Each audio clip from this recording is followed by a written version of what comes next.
Olá, aqui é o professor Gilson de Mendonça. Nós vamos dar continuidade à parte de Fisiologia do Sistema Renal.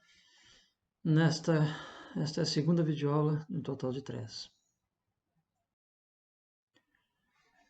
O processo de filtração glomerular, que é o primeiro processo que ocorre quando o sangue chega a cada um dos néfrons, e que é o primeiro processo também na formação da urina, ele se dá à medida que o sangue vai passando pelos capilares glomerulares, os constituintes do sangue vão sendo filtrados, com exceção de proteínas e de células sanguíneas, especialmente células vermelhas, e esses constituintes vão ficando retidos no espaço de Bowman, porque externamente, delimitando o glomérulo, nós temos a cápsula de Bowman.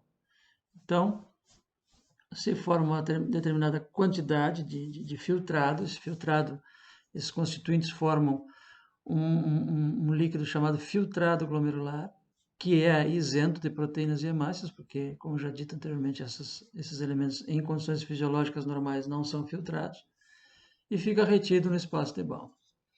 Depois, obviamente, vai sendo, à medida que mais constituintes, mais filtrado glomerular vai se formando, o que já estava presente no espaço de Bowman vai sendo drenado ao longo dos túbulos associados a cada um dos glomérulos.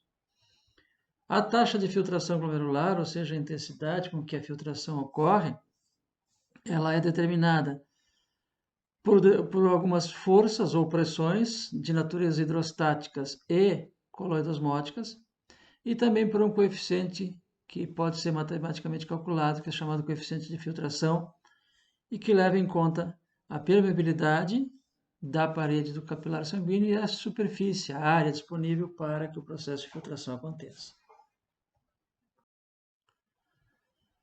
A membrana dos capilares glomerulares, ela é extremamente seletiva, permite a passagem de alguns elementos e de outros não.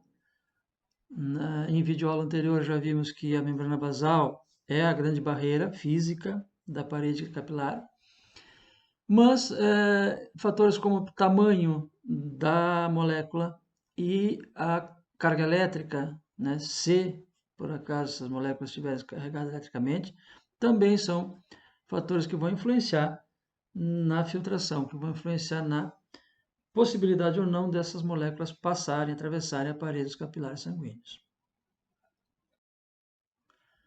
As forças ou pressões que influenciam a filtração, então, são de duas naturezas, de natureza hidrostática ou de natureza coloidosmótica. Nós temos duas pressões dentro dos capilares, né, duas pressões no sangue, uma de natureza hidrostática e outra de natureza coloidosmótica, e também temos duas pressões, duas forças no espaço da cápsula de Bowman. Igualmente, uma de natureza hidrostática e outra de natureza coloidosmótica.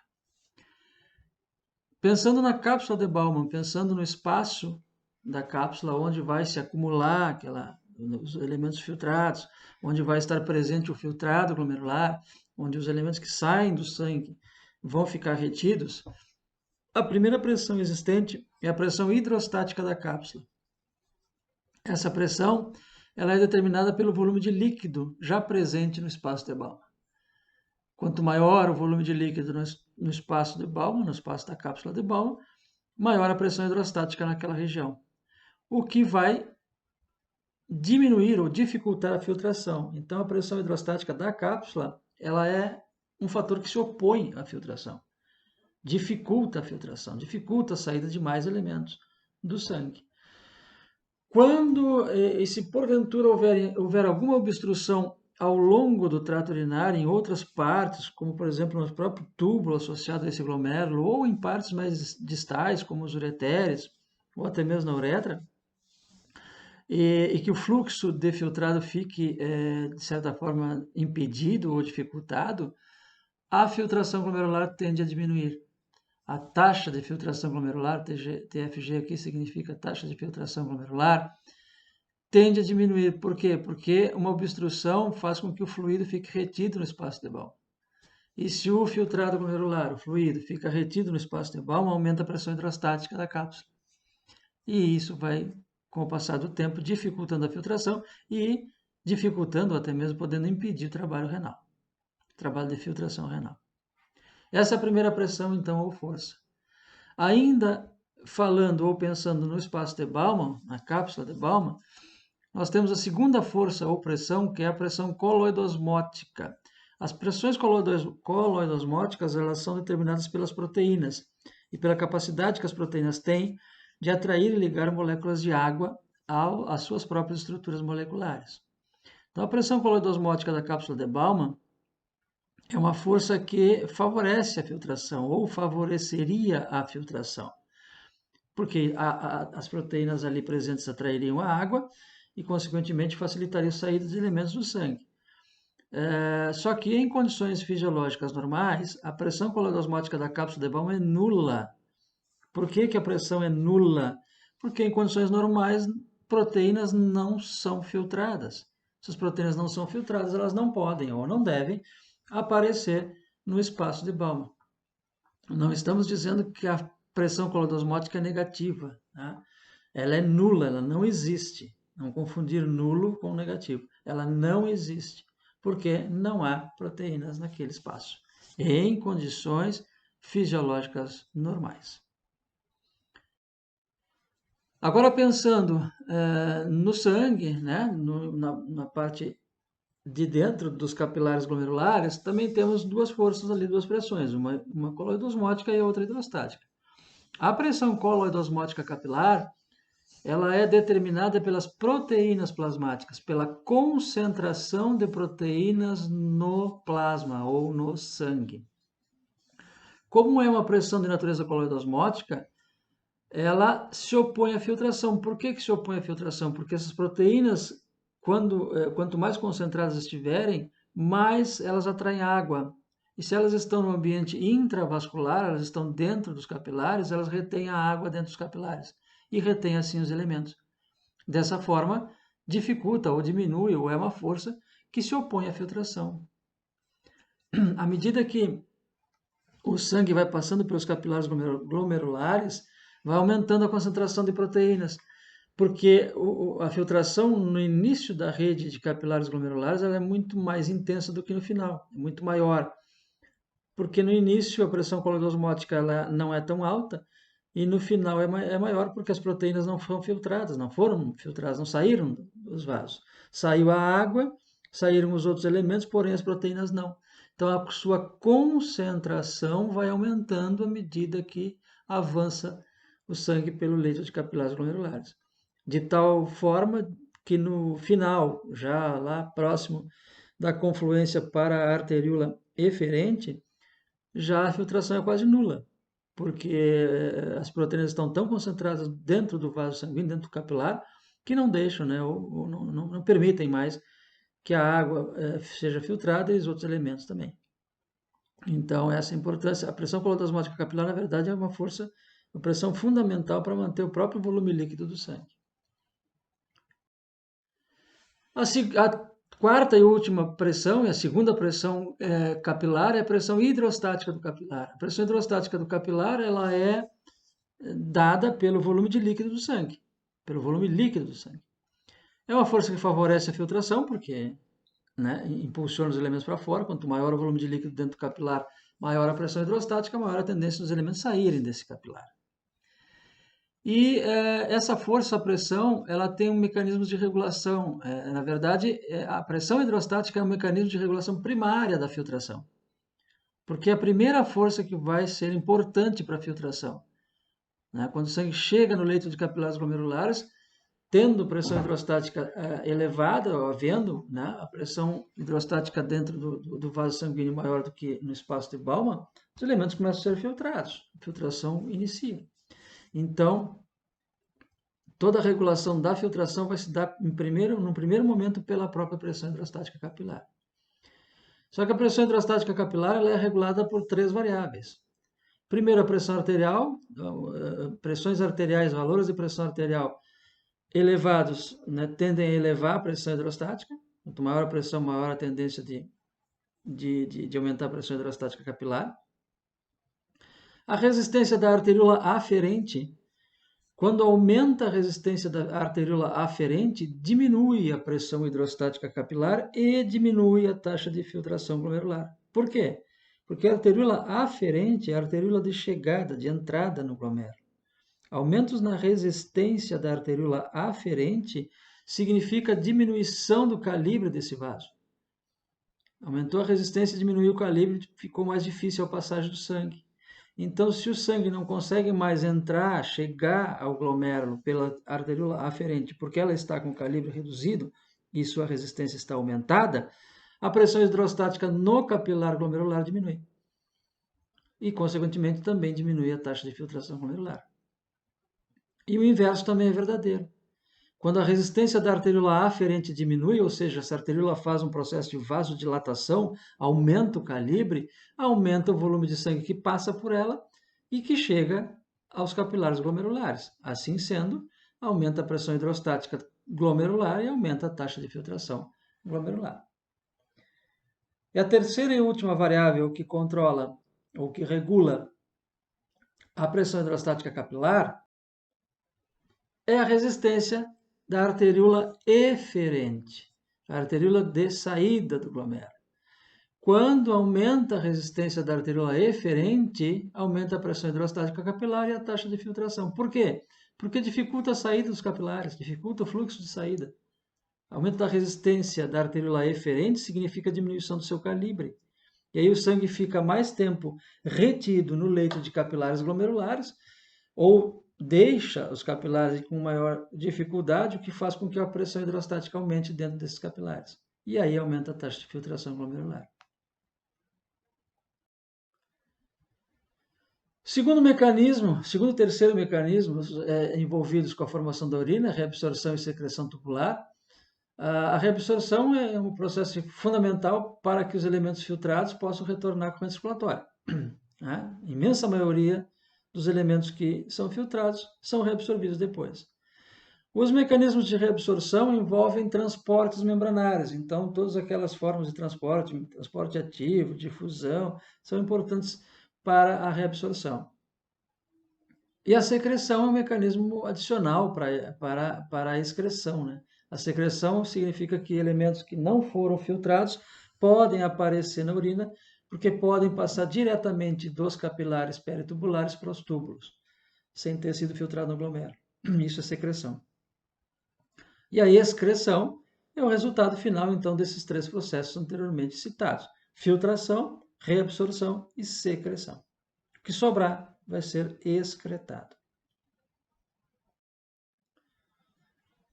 Quando a carga filtrada é maior que a excretada, isso caracteriza o processo de reabsorção. Se filtrou 100 e excretou 50, o que houve com os outros 50? Reabsorveu. Então, isso é o que caracteriza a reabsorção, carga filtrada maior que a excretada. Quando for o contrário, quando a carga filtrada é menor que a excretada, isso caracteriza a secreção. Filtrou 100 e excretou 120, de onde vieram os outros 20, se não tinham sido filtrados? Foram secretados, passaram direto do sangue para o filtrado. Isso caracteriza, então, a secreção. Como exemplo de mecanismo de reabsorção, citamos sempre a reabsorção da glicose. A glicose ela é reabsorvida através de um cotransportador, sódio-glicose, na membrana luminal, ou seja, na face da membrana, que fica voltada para a luz do tubo, membrana das células da parede tubular, que ficam voltadas para a luz do tubo. Envolve, então, esse cotransportador sódio-glicose. E do outro lado, na membrana peritubular, na face da membrana que fica voltada para os capilares peritubulares, envolve transporte facilitado. Detalhe é que estes cotransportadores sódio-glicose, eles são saturáveis. Esse mecanismo é um mecanismo saturável, porque existe um número limitado desses transportadores sódio-glicose na membrana luminal. Aqui, então, ilustrado uma célula da parede tubular, aqui uma célula do túbulo proximal, deste lado à esquerda a luz do túbulo, onde está passando o filtrado glomerular, à direita o sangue, para onde os elementos deverão ser reabsorvidos. Na membrana luminal, então na face da membrana luminal aqui, existe um cotransportador sódio-glicose. Esse cotransportador é transporte ativo, portanto, né, secundário. Ele transporta ao mesmo tempo para dentro da célula uma molécula de glicose e junto com 2 íons sódio. Na verdade, o sódio é que faz acionar o mecanismo, porque o sódio ele ingressa na célula da parede do túbulo por difusão, por difusão não, a favor do seu gradiente de concentração. E como ele ingressa a favor do gradiente de concentração, dá carona, entre aspas, para uma molécula de glicose. Então, isso aqui é transporte ativo secundário do tipo cotransporte, os dois elementos para o mesmo lado da membrana. Uma vez dentro da célula, na membrana peritubular, na membrana voltada para o sangue, o sódio é jogado para a correspiratória através da nossa boa e velha bomba de sódio-potássio, ou sódio-potássio TPase, em que joga 13 íons sódio para fora da célula enquanto ingressam 2 potássio, e a glicose, por difusão facilitada, também vai para o sangue. Tá? O detalhe é que estes cotransportadores aqui, sódio e glicose, têm um número limitado nas membranas luminais, o que faz com que o mecanismo possa ser saturado. Quando a concentração plasmática de glicose é elevada, isso é um fator de risco que pode acontecer. Isso aqui são dados de seres humanos, mas enfim, a proporcionalidade, a regra é válida para qualquer espécie. Concentrações plasmáticas próximas de 200 mg por decilitro de sangue, os transportadores estariam próximos à saturação. E concentrações de glicose acima de 350 mg por decilitro, o valor máximo de reabsorção alcançado. A partir daqui, isso significa que todos os cotransportadores, a imensa maioria dos cotransportadores sódio-glicose, estarão ocupados e a glicose não poderia mais ser reabsorvida. Em algumas circunstâncias, isso pode acontecer e ser, inclusive, prejudicial à manutenção da homeostasia. É o caso, por exemplo, dos transtornos como diabetes mellitus. A diabetes é uma doença característica e clássica, né, pelo aumento da glicemia, aumento do teor de glicose circulante. O que acontece? O indivíduo, a diabetes mellitus é por falta de insulina, né? A insulina não tem insulina suficiente para depositar essa glicose nas células, a glicose fica circulante. Quando o sangue passa pelos rins, passa pelos néfrons e pelos glomérulos, essa glicose é filtrada. Só que como tem uma quantidade muito grande, os cotransportadores sódio-glicose sofrem saturação.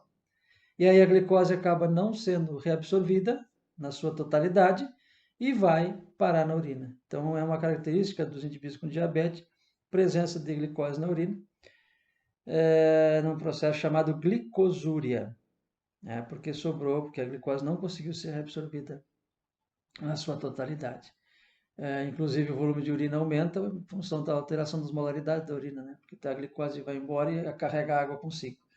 E aí gera um volume maior de urina. Chama-se glicosúria, clássico da diabetes mellitus, por saturação dos cotransportadores. Durante a gravidez ou gestações também pode haver saturação desses cotransportadores e haver presença de glicose na urina, né, a quadro de glicosúria, em função de um ritmo de filtração aumentado, né, há uma aceleração do trabalho, uma intensificação do trabalho renal e a filtração glomerular aumenta durante a gestação. Isso é fisiológico, é normal, e aí pode acontecer de saturar os cotransportadores também. E alguns indivíduos podem, inclusive, congenitamente, terem um número menor desses cotransportadores, né? É uma normalidade congênita em que o indivíduo já nasce com um número, né, tendência de ter menos cotransportadores sódio-glicose em nível de néfrons, e aí diminui a capacidade de reabsorção da glicose e pode apresentar glicosúria e presença de glicose na urina. No túbulo contorcido proximal, o túbulo proximal, aquele primeiro segmento depois do glomérulo, é chamada porção de alta prioridade, a região de alta prioridade, a porção inicial do túbulo proximal, alta prioridade para a reabsorção. Isso porque a maior parte da reabsorção se dá nessa região. Nós temos aqui uma ilustração de uma célula da parte proximal, na parte inicial do túbulo proximal. À esquerda, a luz do túbulo, à direita, o sangue, então o sentido de reabsorção é da esquerda para a direita. Nós temos vários cotransportadores aqui, sódio que utiliza o sódio como elemento que vai fazer o mecanismo funcionar. Então, nós temos cotransportadores de sódio e glicose, como já citado anteriormente, cotransportadores de sódio e aminoácidos e cotransportadores de sódio com fosfatos, lactatos, citratos e outros elementos orgânicos. Então, aqui por cotransporte, transporte ativo tipo cotransporte, todos esses elementos que estão, que foram filtrados, estão lá no filtrado glomerular, podem entrar na célula da parede do tubo. Além disso, também existe um contratransportador sódio-hidrogênio. É um mecanismo de contratransporte, transporte ativo, secundário, contratransporte. Esse mecanismo introduz, ao mesmo tempo que o sódio entra na célula, o hidrogênio sai e vai para o filtrado glomerular. Então, são as formas com que podem ser reabsorvidos os elementos na membrana luminal, na membrana voltada para a luz do túbulo. Do outro lado, o sódio vai parar finalmente na corrente circulatória através da bomba de sódio e potássio, e todos os outros elementos, a glicose, os aminoácidos, fosfatos, enfim, e o bicarbonato podem ser reabsorvidos e voltar à corrente circulatória por difusão facilitada. Isso na porção inicial do túbulo proximal, logo depois do glomérulo. Aqui é onde acontece a reabsorção mais intensa da imensa maioria dos elementos que foram filtrados anteriormente. Resultados esperados dessa reabsorção: a glicose e os aminoácidos praticamente 100% são reabsorvidos aqui, então já restabelece logo em seguida o teor desses elementos no sangue.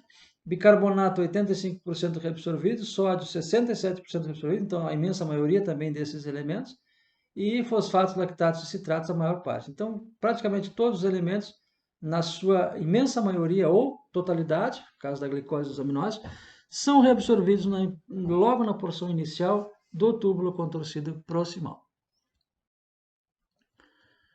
Porção final do túbulo contorcido proximal, normalmente se encontra uma alta concentração de cloro. Por quê? Porque no início do túbulo proximal a reabsorção é isoosmótica, ou seja, os elementos são reabsorvidos e a água na mesma proporção, só que o cloro não. Então o cloro vai ficando concentrado no filtrado glomerular, que passa no túbulo proximal. No final do túbulo proximal, tem início e efetivamente acontece a reabsorção de cloreto de sódio, que é a reabsorção de sal, a reabsorção de sal é uma das funções consideradas mais importantes do rim, O restabelecimento da concentração de sal ou de cloreto de sódio no sangue é fundamental. Essa reabsorção, então, de cloreto de sódio se dá com o sódio sendo reabsorvido na membrana luminal, como já citado anteriormente, pelo contratransportador sódio-hidrogênio. E o cloro também é reabsorvido, sendo trocado pelo íon formato, que é um ânion também, que é carregado negativamente. O formato vai para o filtrado, para a luz do túbulo, e o cloro ingressa na célula. Então, nós temos agora dentro da célula, da porção final do túbulo proximal, sódio e cloro. Na membrana peritubular, voltada para o sangue, então, o sódio, novamente, da mesma forma, pela bomba de sódio e potássio, é devolvido ao sangue, e o cloro por difusão, existem canais de cloro na membrana peritubular, por difusão o cloro pode retornar com o respiratório. Além desses mecanismos que envolvem a passagem dos elementos pela célula da parede, existem espaços entre as células da parede do túbulo proximal nessa região, chamados espaços paracelulares, em que o sódio e o cloro podem atravessar da luz do túbulo para o sangue diretamente, sem precisar passar por dentro da célula. Esse tipo de transporte de sal ou de cloreto de sódio é chamado transporte paracelular. Depois do túbulo contorcido, nós temos a alça de Henle. A alça de Henle tem três partes, como já citadas em outra videoaula: o ramo descendente fino, o ramo ascendente fino e o ramo ascendente espesso. Ramo descendente fino é permeável à água, ao sal e à ureia. O ramo ascendente fino é permeável ao sal, porém impermeável à água. E o ramo ascendente espesso, também sendo permeável ao sódio, aí depende de carga, se ainda houver uma concentração de sódio significativa no filtrado glomerular, ele vai continuar sendo reabsorvido, reabsorve aí mais ou menos em torno de 25% de todo o sódio que foi filtrado, no ramo ascendente espesso, só que ele é impermeável à água, então acontece a reabsorção do sódio e não da água. Nessa parte da alça de Henle, não há reabsorção de água como no restante do tubo. O ramo ascendente espesso da alça de Henle é denominado segmento diluidor. Por que segmento diluidor? Justamente porque reabsorvendo sódio, né, e não reabsorvendo a água fica na luz do túbulo. E isso faz com que haja a diluição da urina, né? Ou seja, a diluição do filtrado, né, glomerular no primeiro momento, que está passando pelo túbulo, e depois, obviamente, a diluição da urina. No ramo ascendente espesso da alça de Henle também existe um cotransportador, que é um cotransportador eletrogênico, que ele transporta três íons diferentes ao mesmo tempo, o sódio, o cloro e o potássio. Só que nessas proporções de um íon sódio, 2 íons cloro e 1 íon potássio, os três para o mesmo lado. Bom, eletrogênico por quê? Porque o potássio, uma vez dentro da célula, a concentração de potássio dentro da célula é maior que fora, né? Então, boa parte do potássio que é reabsorvido nesse mecanismo, ele retorna a luz do túbulo por canais de potássio na membrana luminal. Então, nós temos, considerando as cargas elétricas desses íons, nós tínhamos no início uma reabsorção que não tinha diferença de carga elétrica. Nós tínhamos dois íons carregados positivamente, dois cátions, o sódio e o potássio, e dois íons cloro, que são ânions. Então, temos duas cargas positivas e duas cargas negativas. Então, empatou. Só que como uma carga positiva volta, acompanhando o potássio, né? Volta para a luz do túbulo, na célula nós ficamos com dois cloro, duas cargas negativas, e um sódio, só uma carga positiva. Então, fica uma concentração maior de cargas negativas dentro da célula. Por isso que esse cotransportador é chamado eletrogênico. Bom, existem medicamentos, né, existem drogas que podem impedir a ligação do cloro com esse mecanismo. A furosemida é um deles. São chamados diuréticos. Os princípios ativos de alguns diuréticos utilizam esses medicamentos, essas substâncias. Porque bloqueando o sítio de ligação do cloro, não adianta o sódio e o potássio se ligar. O mecanismo não funciona. E aí esses íons todos ficariam presos na luz do túbulo e, consequentemente, a água também. E isso aumenta o volume de urina, né? Diminui a reabsorção e aumenta o volume de urina eliminado. Por isso que esses diuréticos utilizados, né, e que têm esse princípio de funcionamento são chamados diuréticos de alça, que são os mais potentes que se conhecem. Túbulo distal e ducto coletor, depois então da alça de Henle, compõe o que se chama de néfron terminal, ou seja, a porção final do néfron. E a reabsorção dos elementos vai depender da carga, ou seja, da concentração deles que ainda possa existir no filtrado glomerular. Quanto maior a concentração, maior a tendência de reabsorvê-los. Também existe um cotransportador sódio-cloro e algumas categorias de diuréticos agem aqui também impedindo que o cloro se ligue nesse cotransportador, então ficaria, né, parado o mecanismo e esses elementos ficando no filtrado, dilui o filtrado, aumenta o volume de urina eliminado, que é o princípio ativo, né, resultado esperado dos diuréticos. Porção final do túbulo distal e ducto coletor. Aqui nós temos a continuidade da reabsorção de sódio, só que aí já o sódio já ingressa por canais de sódio nessa membrana. Tem canais de potássio também, que o potássio volta para a luz do túbulo.